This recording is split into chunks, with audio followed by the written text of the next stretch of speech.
யூஷுவலாக செய்கிற ராகி கஞ்சி இல்லாமல் இன்றைக்கி பழம்லாம் சேர்த்து கொஞ்சம் டிஃப்ரெண்ட்டாக இன்னும் ஹெல்த்தியாக செஞ்சுருந்தேன். ஃபஸ்ட்டு ஒரு கப் தண்ணி எடுத்து அடி கனமான பாத்திரத்தில் கொதிக்க வச்சுட்டேன். அடுத்து இன்னொரு பவுலில் 2 டேபிள் ஸ்பூன் ராகி மாவு எடுத்து அதில் அரை கப் தண்ணி ஆட் பண்ணி கட்டி இல்லாமல் நல்லா கரைச்சி எடுத்து வச்சுட்டேன். இப்போது இன்னொரு பாத்திரத்தில் 2 கப் பால் காய்ச்சி ரெடியாக சூடு ஆற வைக்கணும். நான் கூடவே ஸ்வீட்னஸுக்காக சூடு பாலில் டேட்ஸும் சேர்த்துருந்தேன். ஃபைனலாக அரைக்கிறதுக்கு ஈஸியாக இருக்கும். இப்போ கொதிக்கிற தண்ணியில் ராகி மிக்ஸை ஆட் பண்ணி மீடியம் ஃப்ளேமில் நல்லா திக் ஆகுற வரைக்கும் கட்டி இல்லாமல் மிக்ஸ் பண்ணிக்கிட்டே இருக்கணும்.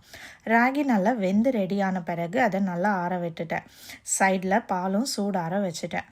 இப்போ சூடு ஆறின ராகியை ஒரு மிக்ஸி ஜாரில் எடுத்துட்டேன். என்கிட்ட செவ்வாழை பழம் இருந்தது, ஸோ அதை சேர்த்துக்கிட்டேன். கூடவே ஒரு ஸ்பூன் நட்ஸ் பவுடர் அண்ட் பாலில் இருந்த டேட்ஸு அப்புறம் கொஞ்சம் பால் சேர்த்து அரைச்சிட்டேன். தென் மீதி இருந்த எல்லா பாலையும் சேர்த்து நல்லா பிளெண்ட் பண்ணி எடுத்துட்டேன். மார்னிங் நல்ல ஹெல்த்தியான ட்ரிங்க் ரெடி ஆகிடுச்சு.